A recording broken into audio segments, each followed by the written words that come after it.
Many people considering inpatient treatment have questions about the process for admission to a behavioral health hospital. Well, for this week's Therapeutic Thursday, LaShundia Davis, Director of Admissions for the Bridgeway, is here to help answer some of those questions. Thank you so much for joining us today. Thank you for having me. I know there probably are a lot of questions of like, where do we begin? What are those steps? So just talk about, if somebody's considering treatment at the Bridgeway, briefly describe some of those beginning steps of admissions. Okay.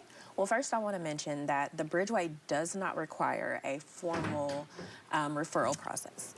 So what that means for our community is that any individual who feels that they are an immediate danger to themselves or others, or just kind of having trouble pinpointing exactly what emotions they're feeling, can present directly to the Bridgeway for an assessment. And when they arrive to our campus, they would just enter through our main lobby, where they would receive a brief questionnaire. Our staff will review the questionnaire and invite them back for a private interview or an assessment, which takes about 45 minutes. The information that we do gather in that assessment is then presented to our psychiatrist, who makes a recommendation for hospitalization. And if hospitalization is recommended, we offer for them to stay at our facility for inpatient treatment. So say they come in, they do go through the interview process, but they're not really fitting the criteria of being admitted. What then?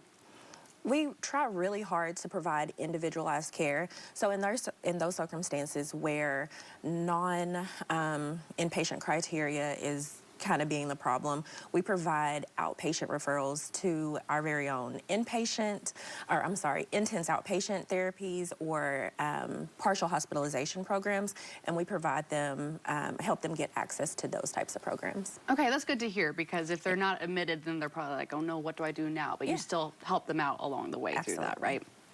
Well, if the individual's mental health condition worsens, can they come back for another assessment? Absolutely. We understand that the severity of mental health conditions waxes and wanes and can become more intense, and so we will reassess anyone anytime that they need it. Okay, so they come in, you take them back for an interview process, they fill out something, as we said, it takes about 45 minutes, a questionnaire, and then you go from there. Is there any other things that people usually have questions about of that admission process? Yes. So a lot of times people are unsure of what to bring with them. So we do say to bring 3 or 4 changes of clothes. Without strings, those types of things will have to be removed for safety. And we do look through your belongings, but it's just a matter of safety to keep individuals and other patients safe.